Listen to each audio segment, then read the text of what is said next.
Hello students, कैसे हैं आप सभी। मैं विकास राठौर स्वागत करता हूं talking text books living no child behind present from Kota to India teaching life, जहां पे आप लोगों को ओलंपियाड्स के साथ साथ स्कूल एग्जामिनेशंस की प्रिपरेशन भी करवाई जा रही है और मेरे साथ साथ बहुत ही ऑसम टीम इसमें आप लोगों की हेल्प करी, जिससे कि आप लोग इनके साथ में अपनी प्रैक्टिस शानदार और जबरदस्त करना। ठीक है, अब सबसे इंपॉर्टेंट बात वो ये कि 9th क्लास के अंदर अभी तक हम लोगों ने जिस चीज को डिस्कस किया है वो है नेचुरल रिसोर्सेज।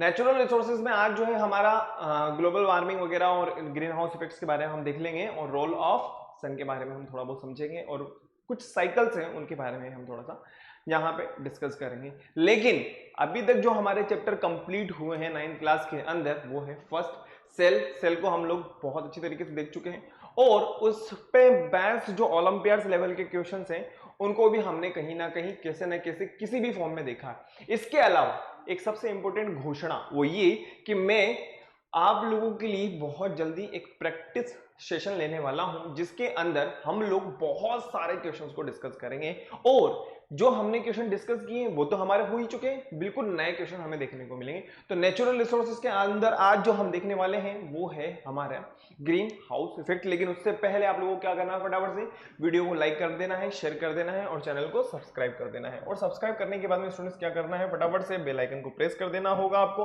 ताकि नेक्स्ट वीडियो की टाइमली नोटिफिकेशन इजीली आप लोगों को अवेलेबल हो जाए। फटाफट से इस काम को कर दीजिए, उसके बाद हम लोग आगे बढ़ते हैं। ठीक है, नो प्रॉब्लम।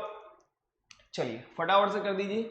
जो आप लोगों को करना है वो ये कि आप लोगों को फटाफट से वीडियो को लाइक कर देना है, शेयर कर देना है और चैनल को सब्सक्राइब कर देना है। नेक्स्ट, जैसा कि आप लोगों को पता है मैं पूरी क्लास में इससे पहले भी बताता आया हूं, एक मिनट मैं इससे पहले भी आप लोगों को बताता आया हूं कि आप लोगों को क्या करना होगा स्टूडेंट्स। आप लोगों को सिंपल सा काम करना है वो ये कि आप लोगों को यहां पे से गूगल प्ले स्टोर से आपको क्या करना होगा, टेलीग्राम को डाउनलोड कर लेना होगा। और टेलीग्राम को डाउनलोड करने से आप लोगों को क्या फायदा होने वाला है वो ये कि आप लोगों को हमारी टेक्निकल टीम द्वारा जो स्टडी मटेरियल है, ठीक है, जो स्टडी मटेरियल है या फिर मैं बात करूं सैंपल पेपर्स के बारे में या नोट्स के बारे में, आप यहां से इजीली इनको पिक कर सकते हो। बिल्कुल फ्री है, ठीक है, बिल्कुल फ्री है, आप बिल्कुल आराम से यहां से ले सकते हो। और स्टूडेंट, जैसा कि आप लोगों को पता है कि अभी कुछ टाइम पहले जैसा कि थोड़ा सा जो कोरोना का संकट था बहुत भारी हो चुका था कोटा के अंदर, अगर हम बात करें तो इस वजह से थोड़ी सी आपकी जो क्लासेस हैं थोड़ी सी कह सकते हैं कि यार जो टाइमिंग वगैरह थी थोड़ा सा इश्यू आ गया था उस चीज़ को लेकर के। लेकिन अभी भी थोड़ा सा मामला है, लेकिन चलता है, कोई दिक्कत वाली बात नहीं है। लेकिन आपकी जो स्टडी है वो कंटिन्यू बनी रहनी चाहिए। तो आप लोगों को क्या करना होगा, फटाफट से टेलीग्राम को डाउनलोड कर लेना होगा। यहां से आप आराम से इन चीजों को विदाउट एनी कॉस्ट, कोई पैसा नहीं देना है, आप इजीली यहां से एक्सेस कर सकते हो। आप लोगों की सहूलियत के लिए, आप लोगों की प्रैक्टिस शानदार हो सके उसके लिए यहाँ पे आप लोगों के लिए प्रोवाइड किए गए हैं। और भी शानदार और फाड़ू तैयारी करने के लिए जैसा कि आप लोगों को पता है क्या करना होगा, आप लोगों को एक सिंपल सा काम कर देना है वो ये कि आप लोगों को यहाँ पे आना है और सबसे इंपॉर्टेंट बात, टॉकिंग टेक्स्ट बुक की वेबसाइट को विजिट करना है। यहाँ पे आने के बाद में जैसे ही आप टॉकिंग टेक्स्ट बुक की साइट को विजिट करते हो स्टूडेंट्स, तो आपको आपकी रिलेवेंट क्लास के अकॉर्डिंग देखना है। ठीक है, जैसे ही आप यहाँ पे आएंगे तो आपको आपके रिलेवेंट क्लास के अकॉर्डिंग देखना होगा, जिसमें आप लोगों को मिल रहा है comprehensive study material, live and recorded classes, homework, quizzes, periodic test papers. आप जैसे ही आप बाय नाउ पे क्लिक करते हैं,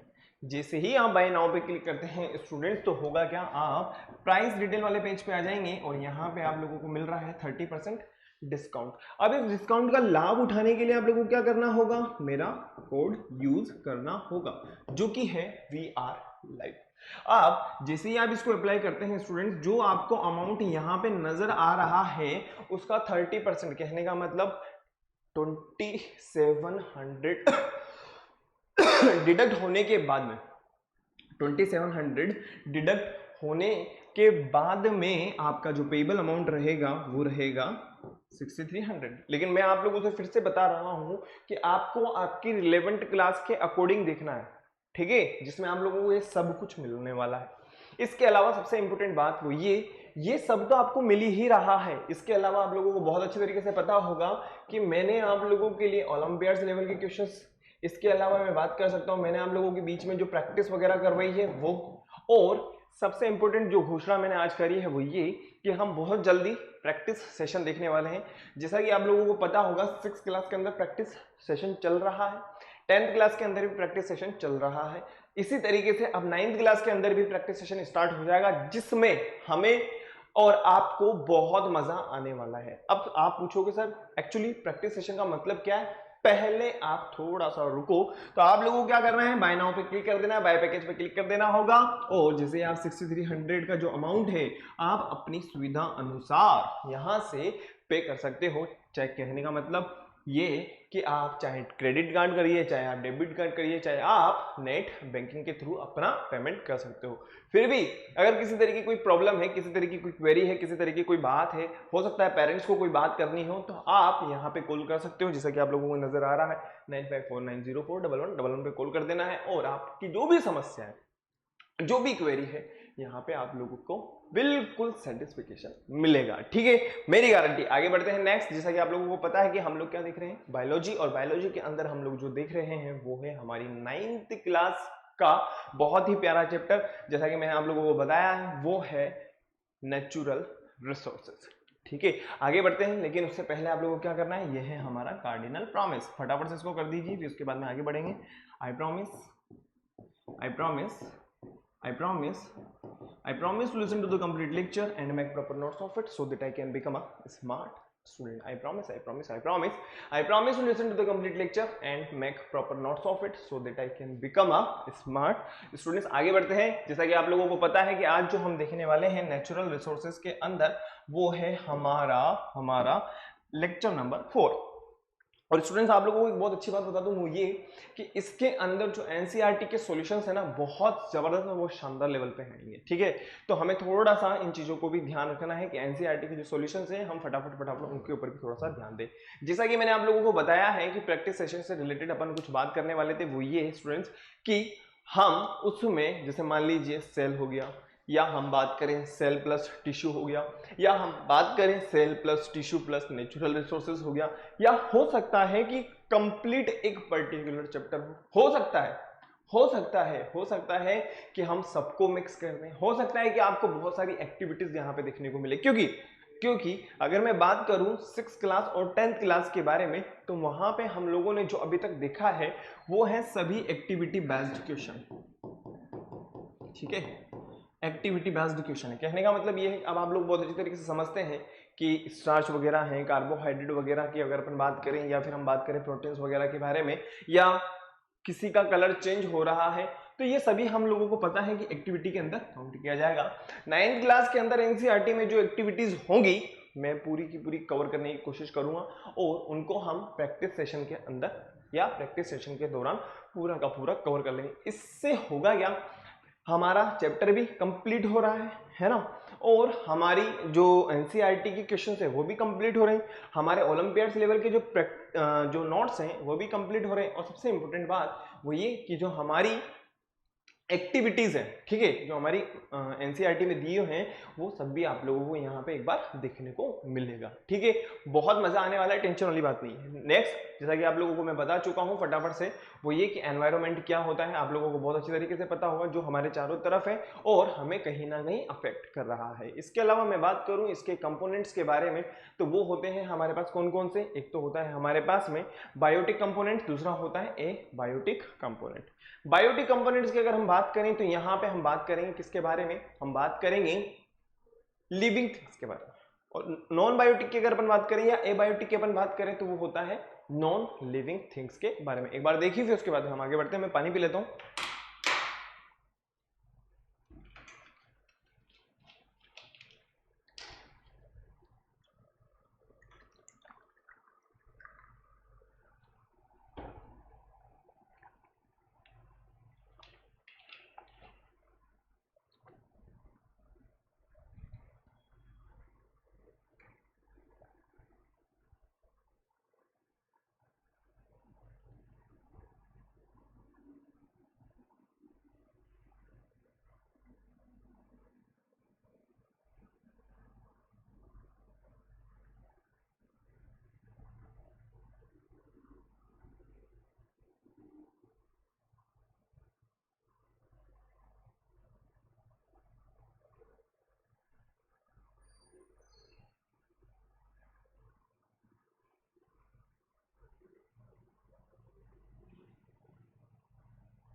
हो गया, चलें आगे। चलिए आगे बढ़ते हैं फटाफट से। जैसा कि आप लोगों को पता है कि मैंने आप लोगों को इसके बारे में बताया हुआ है, हैबिटेट क्या होंगे। और हैबिटेट जो है एक तरीके से हमारे लिए वो एनवायरमेंट है, वो प्लेस है, वो जगह है जहां पे हम इजीली सरवाइव कर रहे हैं। नेक्स्ट, इसके अलावा हम बात करें नेचुरल रिसोर्सेज के बारे में, मैं आप लोगों को क्लियर कर चुका हूं डिफरेंट जो नेचुरल रिसोर्सेज हैं किस तरीके से हमारे पास में बन रहे हैं। नेचुरल रिसोर्सेज के बाद में हम बात करते हैं फटाफट से टाइप्स ऑफ नेचुरल रिसोर्सेज। एक मिनट आज का जो हमारा टॉपिक है, रिन्यूएबल क्या होगा, बेस्ड ऑन ओरिजिन क्या होगा, बेस्ड ऑन ओरिजिन जो एबायोटिक और बायोटिक।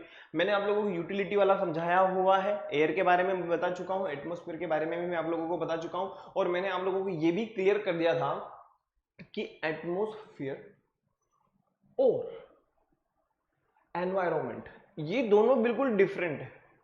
ठीक है, एटमॉस्फेयर की अगर हम बात करें तो यहां पे हम बात करते हैं मिक्सचर्स ऑफ गैसेस के बारे में। यहां पे हम किसकी बात करते हैं, मिक्सचर्स ऑफ गैसेस के बारे में बात करते हैं।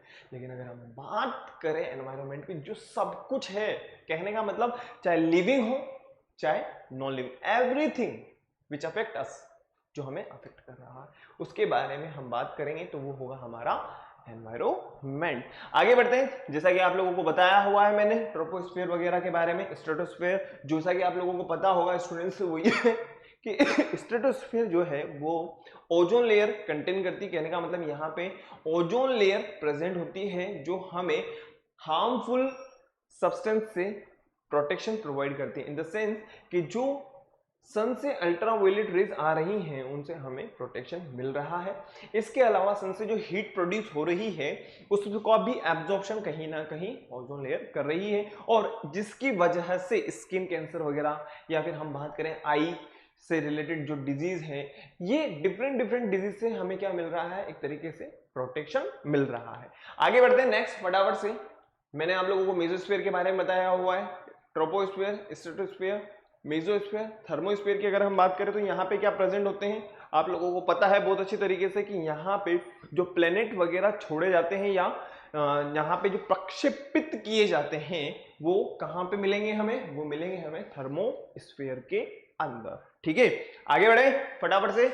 एक्सोस्फीयर की अगर हम बात करें जो सबसे लास्ट में नजर आती है, और यहाँ पे यही सबसे पहले वाली, या हम एक तरीके से कहेंगे जब अगर हम ऊपर की साइड से नीचे की तरफ आ रहे हैं तो जो सबसे पहले हमें नजर आएगी यही वाली होगी। एक बार देखिए, फिर उसके बाद में आगे बढ़ते हैं।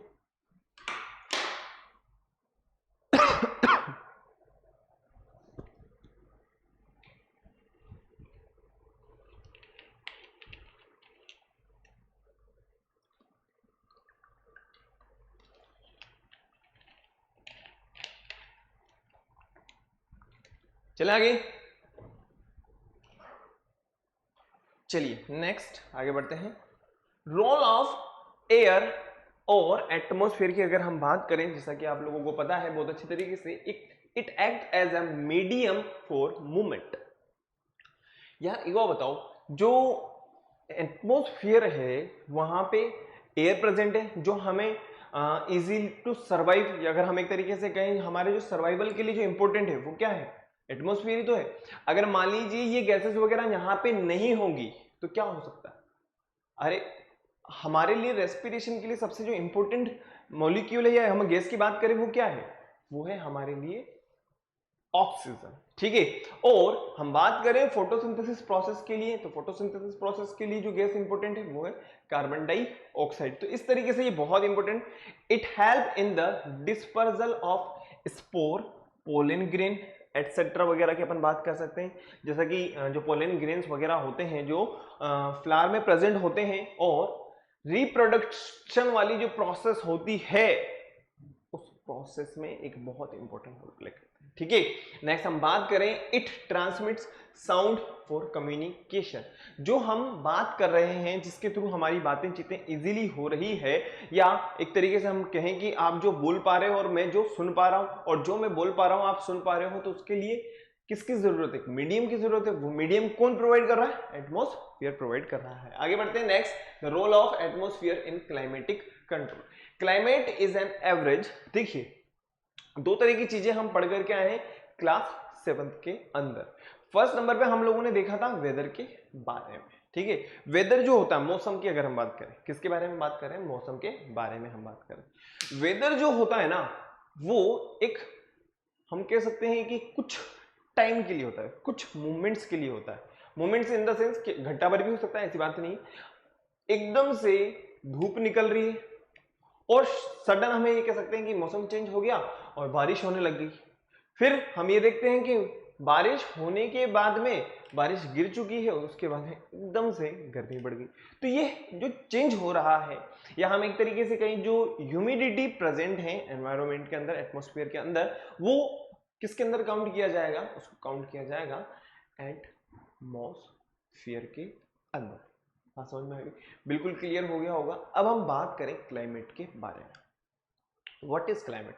क्लाइमेट कहने का मतलब उस पर्टिकुलर रीजन का, उस एक पर्टिकुलर रीजन का एवरेज, वो भी छोटा मोटा एवरेज नहीं होता है, 25 टू 30 ईयर का जो एवरेज निकल करके आएगा कि यहाँ पे मैक्सिमम टाइम जो रहता है, कैसा एटमॉस्फेयर रहता है, उस चीज को कहा जाएगा क्लाइमेट। वही चीज यहाँ पे नजर आ रही है।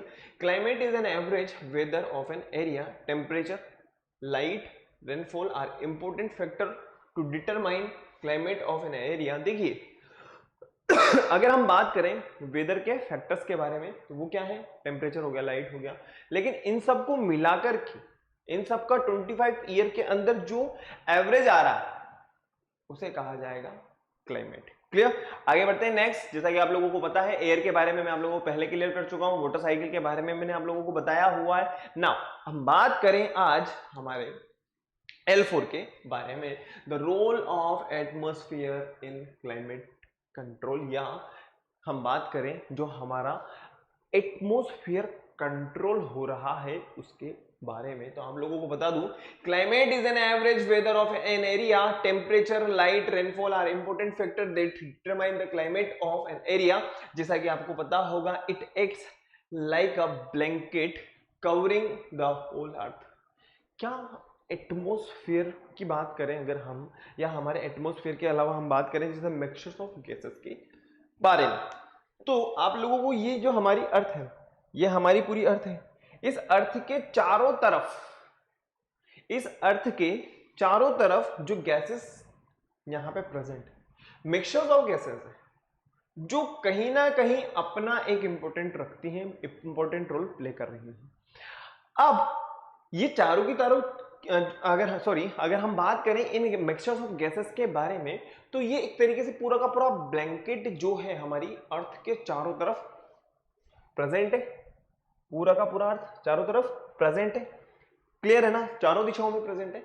नेक्स्ट हम बात करें, it keeps the temperature of earth study, हमारी जो अर्थ का जो टेम्परेचर है वो भी कहीं ना कहीं कौन ही मेंटेन कर रहा है, हमारा एटमॉस्फेयर ही मेंटेन कर रहा है।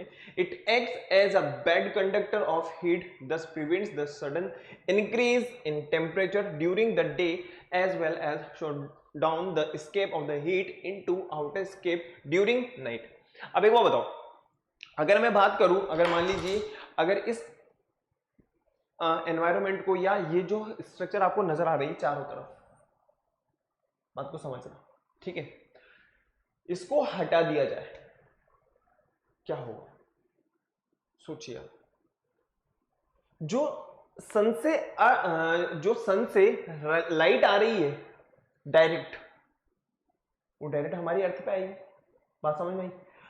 अब वो जब डायरेक्ट हमारी अर्थ पे आएगी तो हमारी अर्थ का जो टेम्परेचर है वो कितना इंक्रीज हो जाएगा? क्या यहां पे हम इजीली सर्वाइव कर पाएंगे? नहीं कर पाएंगे, ठीक है।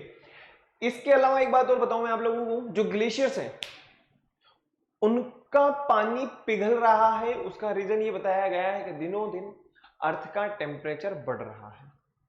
नाइट के टाइम पे जस्ट इसका ऑपोजिट हो जाता। तो मतलब जो जिनकी बॉडी वास्तव में सरवाइव कर जाती वो तो इजीली यहाँ पे स्टेबल रहते, और जो नहीं कर पाते वो निकल जाते। ठीक है, वही चीज है यहाँ पे, फटाफट से एज इट इज इसको कॉपी कर लीजिए, उसके बाद हम आगे बढ़ते हैं। ठीक है,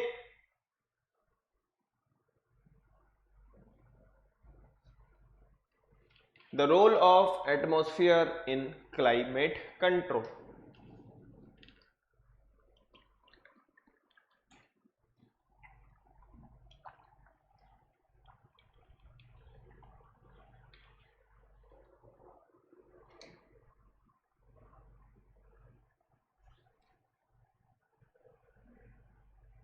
हो गया।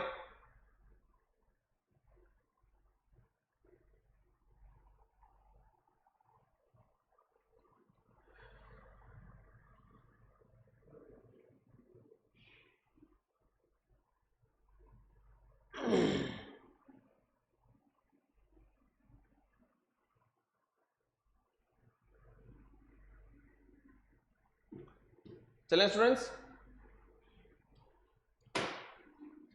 चलिए आगे बढ़ते हैं। नेक्स्ट,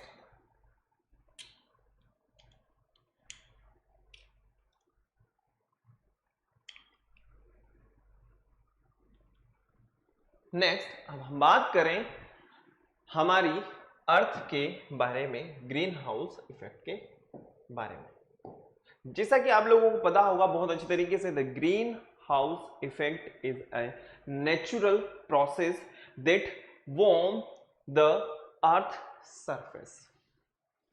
जो ग्रीन हाउस इफेक्ट है वो एक नेचुरल प्रोसेस, एक प्राकृतिक, हम कह सकते हैं कि एक तरीके से प्रक्रिया है, ठीक है, जिसके अंदर क्या हो रहा है, that warm the earth surface. अब when the sun energy reaches the earth atmosphere, some of it is reflected back to space. अब जो सारी की सारी सन से रेज आ रही हैं, सभी की सभी जो रेज आ रही हैं, तो कुछ जो रेज होती हैं वो क्या हो जाती, रिफ्लेक्ट हो जाती हैं।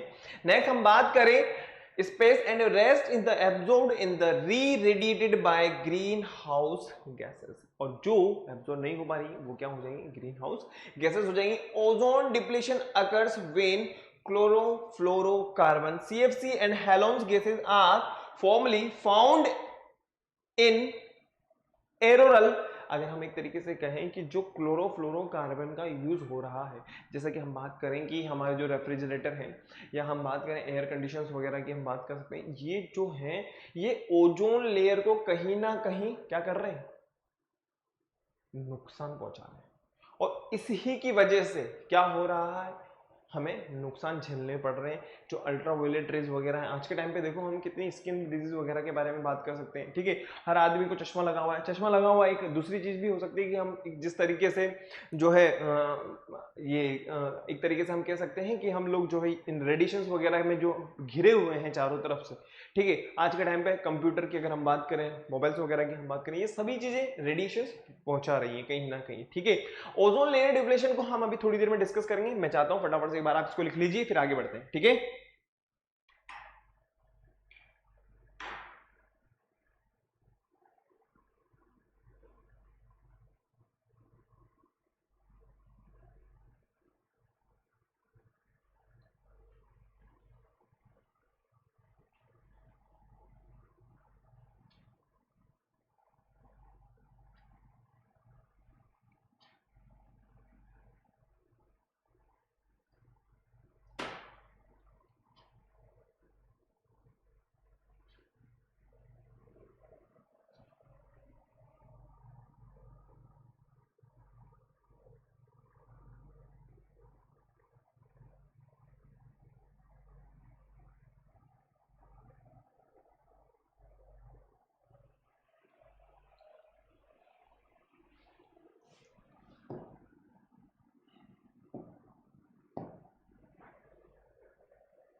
लिख लिया आप लोगों ने, हो गया कंप्लीट, कोई दिक्कत, आप लोगों ने पूरा का पूरा उतार लिया होगा। नेक्स्ट और सबसे लास्ट जो बात है, द ओजोन, आप लोगों को बिल्कुल क्लियर नहीं हो रहा होगा मुझे लग रहा है, वैसे मुझे लग रहा है कि हो जाना चाहिए, है ना। The ozone layer present in the atmosphere also offer protection, जो हमें क्या प्रोवाइड कर रही है, प्रोटेक्शन प्रोवाइड कर रही है against the harmful of the sun. अब सन से कुछ ना कुछ तो हार्मफुल निकल ही रहा है, जैसा कि हम लोगों ने डिस्कस किया है यूवी रेस के बारे में। फटाफट से एज इट इज कॉपी कर लीजिए।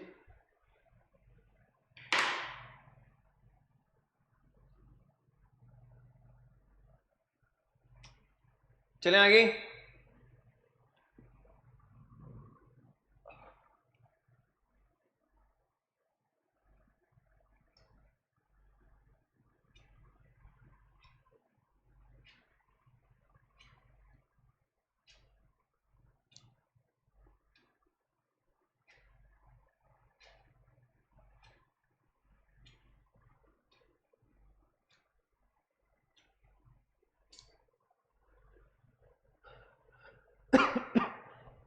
चलिए आगे बढ़ते हैं। नेक्स्ट ग्रीन हाउस इफेक्ट के बारे में हम बात करते हैं। थोड़ा सा बहुत ही प्यारा चैप्टर है हमारा ये, ठीक है। ग्रीन हाउस इफेक्ट क्या होगा फटाफट से देखते हैं।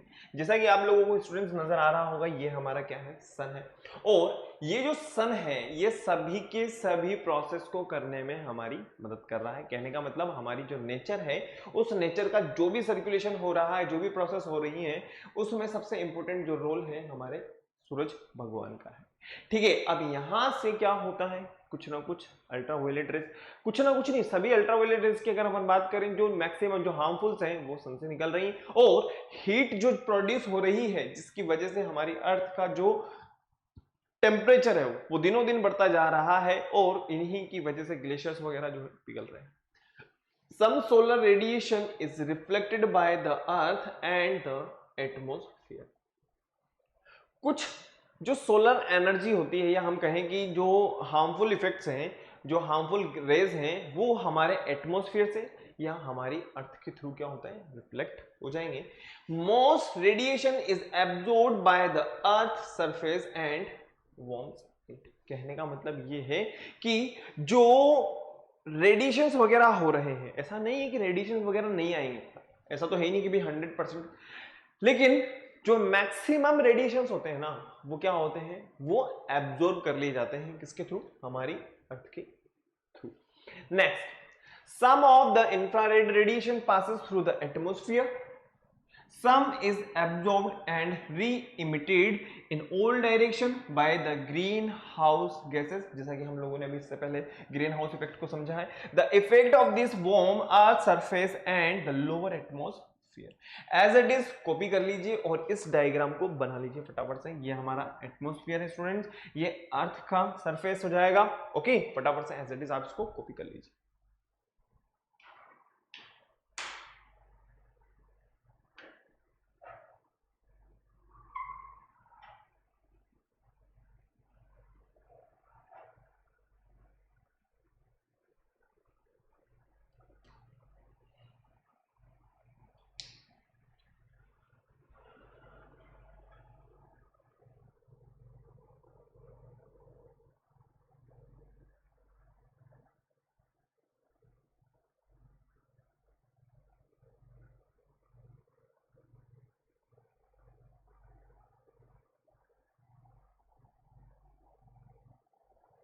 हो गया,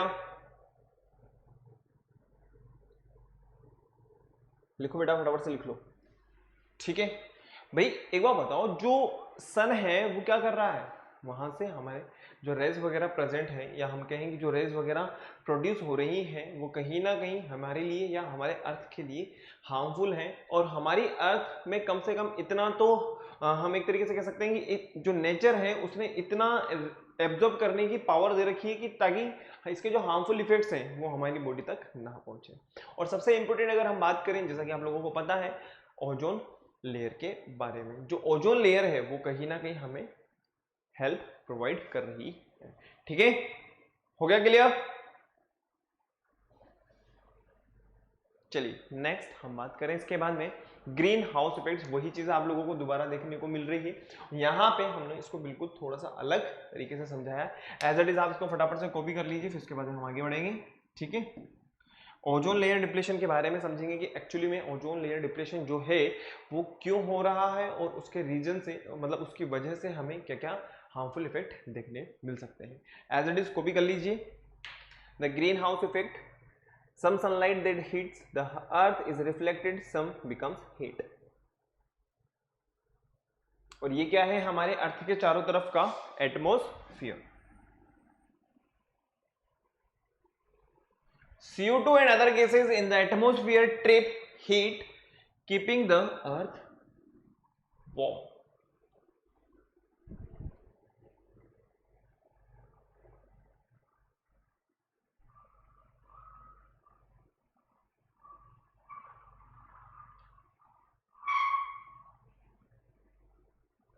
चलें आगे।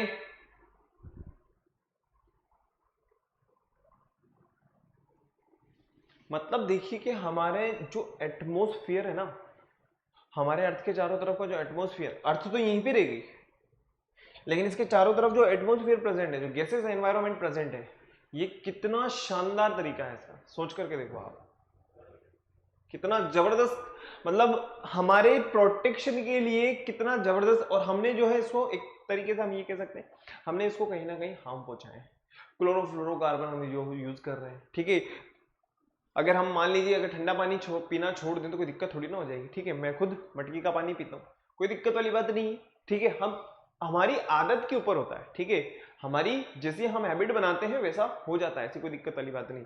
आप लोगों को बहुत अच्छी तरीके से पता होगा, अगर मैं बात कहूँ तो अभी जो कोरोना क्राइसिस हुआ था, जब लॉकडाउन का समय था, जब कोई भी आदमी बाहर नहीं निकल रहा था, उस दौरान बताया गया है कि ओजोन लेयर ने सबसे ज्यादा अपने आप को वापस से इंप्रूव किया है।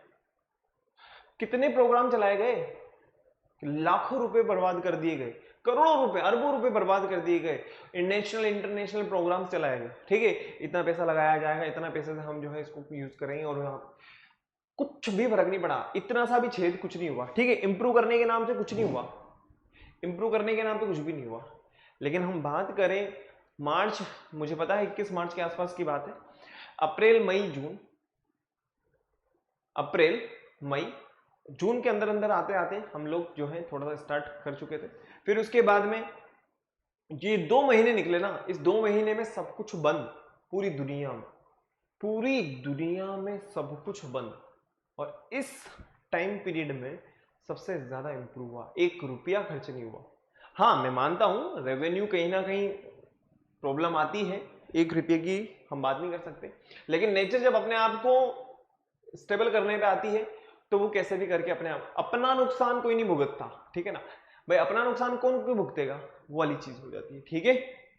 चले आगे नेक्स्ट, इसके बाद हम बात करें ग्रीन हाउस इफेक्ट। जैसा कि आप लोगों को मैं यहाँ पे बिल्कुल क्लियर कर दूं ग्रीन हाउस इफेक्ट के बारे में, CO2 and other green house gases in the atmosphere retain heat and keep the earth warm. Next हम बात करें the role of atmosphere climatic control की, अगर हम बात करें, मैंने मूवमेंट ऑफ एयर के बारे में आप लोगों को बताया हुआ है। नाउ क्लाउड्स फॉर्मेशन की हम बात करते हैं, किस तरीके से क्लाउड्स बन रहे हैं, आप लोगों को बहुत अच्छी तरीके से क्लियर हो जाएगा। Cloud formation occurs with the collision of air masses of different temperatures. As warmer air collides with the cooler air, जो ठंडी हवाएं जो होती हैं वो भारी रहती हैं, और जब जैसे जैसे वो हल्की होती है ऊपर की तरफ बढ़ेंगी तो वो जो वेपर है वो क्लाउड के अंदर तब्दील हो जाएगा, क्लाउड के अंदर कन्वर्ट हो जाएगा। As the warm air cools the water vapour in it condense हो जाएगा, आप लोगों ने केमिस्ट्री में पढ़ा होगा बहुत अच्छी तरीके से, एंड फॉर्म्स अ क्लाउड। ऊपर की तरफ जब जाएगा तो क्या बन जाएगा, क्लाउड बन जाएगा। एज इट इज कॉपी कर लीजिए, फिर उसके बाद हम आगे बढ़ेंगे, ठीक है। हो गया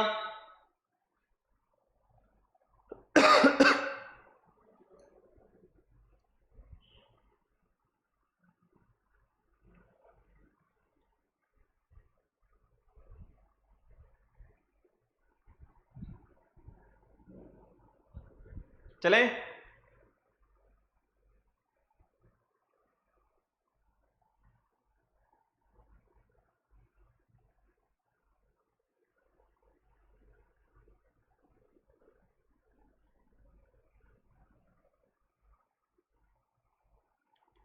नेक्स्ट, जैसा कि आप लोगों को यहां पे नजर आ रहा होगा स्टूडेंट्स,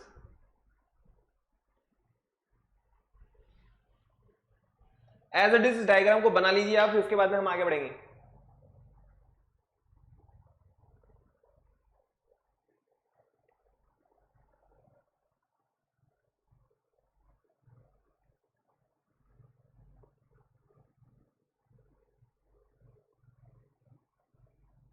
भाई इतना तो हमें पता है, इतना तो हमें पता है, जो सन है ना, ये तो अल्टीमेट सोर्स है किसका, एनर्जी का, हीट का, जिसकी भी हम बात करें, ठीक है, अल्टीमेट सोर्स है।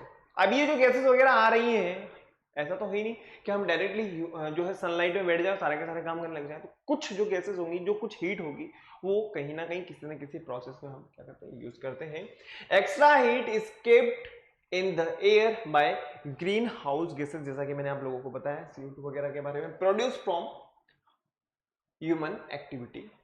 नेक्स्ट हम बात करें some heat is released into space जो वापस से रिफ्लेक्ट हो जाएगी, पीछे की तरफ जाएगी, सिंपल सी बात है, ठीक है। Some heat is naturally kept in by gases in the air like water vapor, less heat is able to be released into space। वही चीज जो यहाँ पे है वही चीज यहाँ पे है, ठीक है।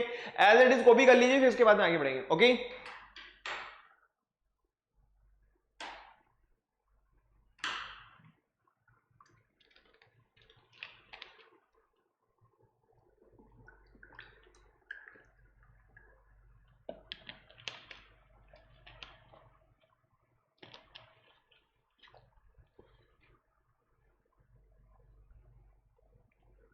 चलिए आगे बढ़ते हैं। नेक्स्ट मैं आप लोगों को इनके बारे में बता चुका हूं ऑलरेडी, विंड्स वगैरह के बारे में बता चुका हूं, ग्लोबल विंड्स के बारे में बता चुका हूं, व्हाट कॉज विंड्स के बारे में हम लोग देख चुके हैं। तो स्टूडेंट्स यहाँ पे हम लोगों ने आज जो है हमारा बात करें हम क्लाइमेटिक कंट्रोल के बारे में और उसके डिफरेंट अगर हम बात करें कि किस तरीके से जो एनर्जी है उसको यूज किया जा रहा है और उस एनर्जी को हम यूज कर रहे हैं। इसके अलावा सबसे इंपॉर्टेंट बात वो ये कि हमने ओजोन लेयर डिप्लेशन के बारे में एक छोटा सा आइडिया यहाँ पे ले लिया है। आप लोगों से क्वेश्चन किया जाएगा, जैसे मान लीजिए अगर हम बात करें कि ओजोन लेयर डिप्लेशन से मतलब क्या है, तो ओजोन लेयर का थिन होना। ओजोन लेयर तो अपनी जगह पे ही है, ठीक है ना। ओजोन होल का मतलब कोई होल थोड़ी ना है, अरे भाई उसका वो थिन होती जा रही है, ठीक है। अगर वो थिन होती जाएगी, अगर एक दिन गायब हो जाएगी तो फिर हम क्या करेंगे, तब भी तो हम लोग जो है हर चीज को छोड़ देंगे। तो सबसे बढ़िया तो ये है ना कि वो अपने आप को, जब अभी वो इस कंडीशन में है कि वो खुद को इंप्रूव कर सकती है, तो जो चीज खुद को इंप्रूव कर सकती है ना उसको सिचुएशन में छोड़ देना चाहिए, that is ozone layer depletion. तो स्टूडेंट्स यहाँ पे हम लोगों ने हमारे चैप्टर को देख लिया है। नेक्स्ट क्लास के अंदर हम थोड़ा बहुत और देखेंगे और एनसीईआरटी सॉल्यूशंस को वहां पे डिस्कस करेंगे। और सबसे इंपॉर्टेंट बात वो ये कि आप लोगों को क्या करना है, फटाफट से वीडियो को लाइक करना है, शेयर करना है और चैनल को सब्सक्राइब करना है। और सब्सक्राइब करने के बाद में सबसे इंपॉर्टेंट काम वो ये कि आप लोगों को बेल आइकन को प्रेस कर देना होगा ताकि आपको नेक्स्ट वीडियो की टाइमली नोटिफिकेशन इजीली अवेलेबल हो जाए। और किसी भी तरह की कोई भी प्रॉब्लम चल रही हो, किसी भी तरह का कोई भी समस्या आप लोगों को लग रही हो, तो आप मुझे कमेंट कर सकते हो, अपन उसे यहाँ पे 100% डिस्कस करेंगे, सॉल्व करेंगे। मिलते हैं नेक्स्ट क्लास में। Thank you, bye.